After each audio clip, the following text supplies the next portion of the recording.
दादा परदादा का जो पैतृक संपत्ति है, पूर्वज का जो संपत्ति है, उसमें कुछ ऐसा अधिकार है, सबको मिलता है। ऐसा नहीं है कि आप सोचेंगे कि आपको नहीं मिला, तो मिला नहीं तो क्यों नहीं मिला। आप देख सकते हैं जमीन का टुकड़ा है, और इस जमीन के टुकड़े में अगर कोई ये कहे कि आपका अधिकार है और ये आप अधिकार प्राप्त कर लेंगे आसानी से, इसमें कोई रोक टोक नहीं है, आपका ये कानूनी अधिकार है और ये कानूनी अधिकार आपको लेने से कोई नहीं रोक सकता है। अब है कि अगर ये कोई व्यक्ति है जो कि आपका हिस्सेदार है और उनका भी शेयर है, आपका भी शेयर है, यानी कह सकते हैं वो आपके सह हिस्सेदार हैं। अब सह हिस्सेदार का मन हुआ कि नहीं ऐसा करते हैं, जमीन को बेच देते हैं, कीमती जमीन है, रोड है यहाँ पर, ये जमीन जो है ये कीमती यहाँ पर जमीन है। अब सह हिस्सेदार क्या किया, उसको बेच दिया, अपना मन हुआ, पैसा लिया, बेच दिया, जाकर जमीन की रजिस्ट्री कर दिया। और ये सबसे बड़ी गलती है यहाँ पर कि दूसरों की जो है सहमति के बिना बेचना। दूसरों की सहमति मतलब दूसरा कौन है, हिस्सेदार है, सहमति के बिना ये सबसे बड़ा समस्या बनता है, जो है पैतृक संपत्ति को बेचना, ये सबसे बड़ा समस्या का कारण है। संपत्ति को यहां पर बेचना, ये आप समझ लें। तो ये जो है ना, दूसरों की सहमति के बिना पैतृक संपत्ति को अगर बेचने की बात होती है, तो इस तरह का जो कॉन्ट्रैक्ट होता है वो होता है चैलेंजेबल। इस बात को आप समझ लें, यहां पर जो है ना चैलेंजेबल कॉन्ट्रैक्ट होता है ये, यानी जो सौदा किया गया, ये सौदा जो है वो चुनौती योग्य है सौदा। अब बड़ा सवाल है कि मान लेते हैं कि कोई हिस्सेदार है, हिस्सेदार का जो है ये जमीन है, सभी हिस्सेदार का हक है, एक हिस्सेदार क्या किया, बेच दिया, खरीदार खरीद लिया, जमीन पर खरीदार ने जाकर कब्जा कर लिया। अब बड़ा समस्या हो गया यहाँ पर कि दूसरा हिस्सेदार जो है वो अपना अधिकार की जब बात करता है, अब डर से कर भी नहीं पाता है, वर्चस्व आपस में डर है। लेकिन यहाँ पर जो है डरने की जरूरत नहीं है। जिस दिन आप निकल कर आए और ये कह दिए कि इस पर जो है बेच भी दिया, मेरा अधिकार होगा, तो आप अपना अधिकार प्राप्त कर लेंगे। आपको अपना अधिकार प्राप्त करने से कोई नहीं रोक सकता।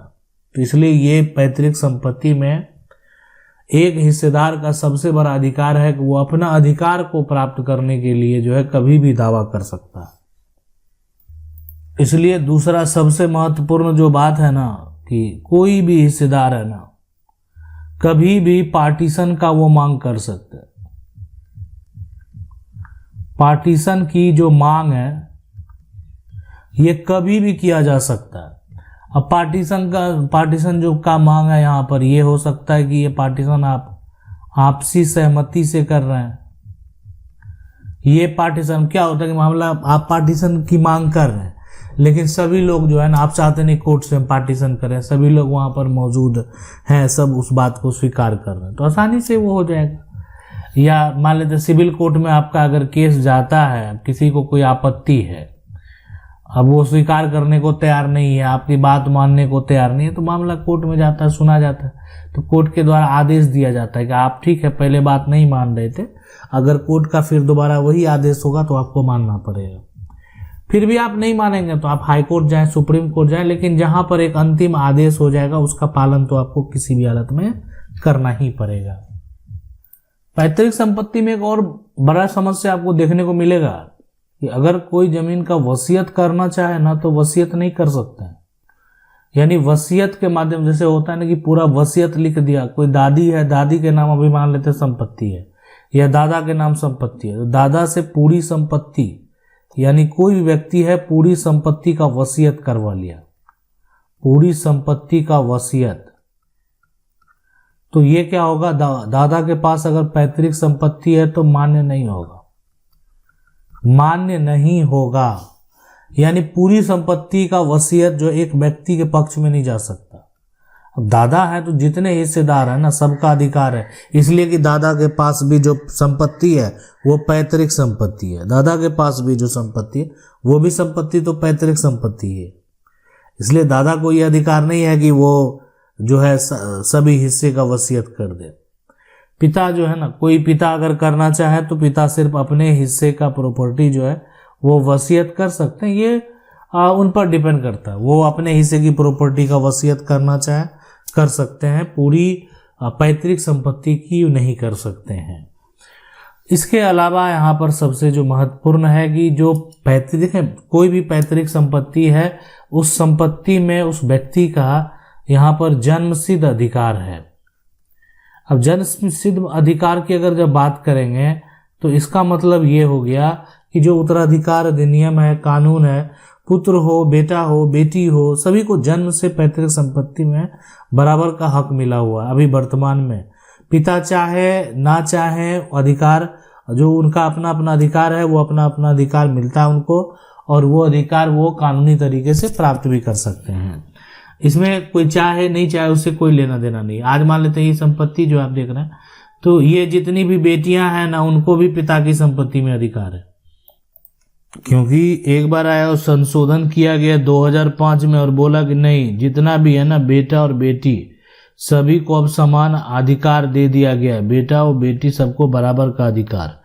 तो संपत्ति, पैतृक संपत्ति का जो बंटवारा होगा, बेटा बेटी जो है ना सबको समान अधिकार मिलेगा, और ये 2005 के संशोधन के बाद हुआ है। अब ये जो है ना, अब ये इसमें होता है कि अगर कोई बेटी अपना हक त्याग पत्र जो है देना चाहे तो वो अपना हक जो है वो त्याग कर सकती है।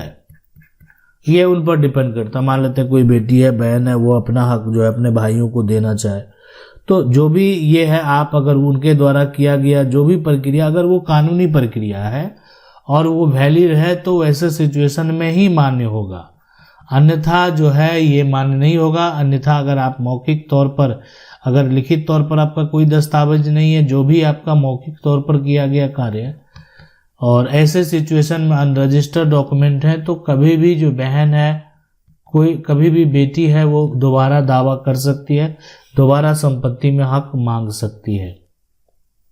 देखिए यहाँ पर संपत्ति जो है वो दो प्रकार का हो जाता है। एक संपत्ति जिसको आप बोलते हैं पैतृक संपत्ति, एक हो गया आपका पैतृक संपत्ति, और यहाँ पर दूसरा हो गया वो है अर्जित संपत्ति, या कह सकते हैं यहाँ पर स्व अर्जित संपत्ति, स्व अर्जित संपत्ति। अब ये दोनों संपत्ति है, पैतृक संपत्ति, स्वआर्जित संपत्ति। अब सेल्फ एक्वायर प्रॉपर्टी है, तो कोई व्यक्ति अपनी कमाई से, मेहनत से जो भी खरीदा होगा, मान लेते हैं जमीन खरीदा, जो मकान खरीदा, दुकान खरीदा, यहाँ पर गाड़ी खरीदा, या जो भी अन्य सामान खरीदा है ना, तो अगर कोई अपने से कमा करके ये पूरा जो भी किया है वो अपनी कमाई से किया है, कमाई से, तो वो उनका स्वआर्जित है। इस पर किसी का अधिकार नहीं होता, यानी जब तक जो व्यक्ति है वो जीवित है, जिनके नाम से ये सब कुछ है, उसी का अधिकार होगा। उसके मरने के बाद उसके उत्तराधिकारी को ढूंढे जाएंगे, कौन है उत्तराधिकारी परिवार में, लेकिन अभी सिर्फ उन्हीं का अधिकार होगा। लेकिन पैतृक संपत्ति में ऐसा नहीं होता। पैतृक संपत्ति में अब किसी का संपत्ति है, हो सकता है कि बहुत समय पहले ये संपत्ति जो जिसकी बात हो रही है, ये किसी ने खरीदा होगा। ये मान लेते एक तरह से आपके परदादा जो है ना, परदादा के पिता ही जमीन खरीदे थे। बाद में धीरे धीरे ये क्या हुआ, उनके नाम से जमीन का खतियान बन गया, खतियानी जमीन है। अब खतियानी जमीन है तो उसमें अब आपके जो परदादा के पिता हैं, तो फिर परदादा आए, परदादा दो भाई थे, परदादा दो भाई, उनका नाम दर्ज हुआ, फिर उनके यहाँ पर बेटे हैं, उनके कह सकते हैं पोते हैं, उनके परपोते हैं, तो ये सभी परिवार में आज उत्तराधिकारी हैं। तो उत्तराधिकारी ढूंढा जाता है जब मान लेते हैं कि जो संपत्ति है उस संपत्ति का कोई हकदार अब नहीं है, तो उत्तराधिकारी जो है वही हकदार होगा। स्वआर्जित संपत्ति हो, वर्तमान में किसी का कोई अपनी मेहनत से कमा कर खरीदा, अब वो किसी कारणवश अब इस दुनिया में नहीं है, उसकी मृत्यु हो जाती है, ऐसे सिचुएशन में उस संपत्ति का हकदार कौन होगा, उनका पहला उत्तराधिकारी। इसलिए उत्तराधिकारी में भी एक क्लास 1 उत्तराधिकारी है, क्लास 2 उत्तराधिकारी है। अब सबसे पहले उत्तराधिकारी बन के कौन आता है, बेटा आएगा, दूसरी एक बेटी आएगी, उसके बाद जो है ना पत्नी, ये सब क्लास 1 में ही आ जाएगी ना, सबको बराबर का हक होगा। पत्नी आएगी, जो व्यक्ति का मृत्यु हो गया उसकी माँ हो गई, ये सब इनके क्लास 1 के उत्तराधिकारी है, सबको हक देना पड़ेगा। बेटा का कमाया हुआ चीज है तो ऐसा नहीं, उतनी पत्नी का हक होगा तो माँ का भी हक होगा, बेटी का होगा। तो आपके मन में बहुत सारे सवाल चल रहे होंगे कि आखिरकार जो है क्या पत्नी जो है अपने पति की संपत्ति पे किस प्रकार दावा करके जमीन प्राप्त कर सकती है, एक बेटा कैसे प्राप्त कर सकता है, एक बेटी कैसे प्राप्त कर सकती है, पैतृक संपत्ति की पहचान कैसे करना है, और बेटी और बहू का जो है एक तरह से जो पूरा अधिकार है पति की संपत्ति में, वो अधिकार क्या है, बंटवारा कोर्ट में कैसे होता है, इसका पूरा प्रोसेस क्या है। ये अगर आपके मन में सवाल है आप हमें कमेंट कर सकते हैं, हम आपको डिटेल से जल्द बताएंगे कि आखिरकार आपको ये सारा जो कार्य है ये कैसे करना है। मिलते हैं अगले वीडियो में, तब तक के लिए जय।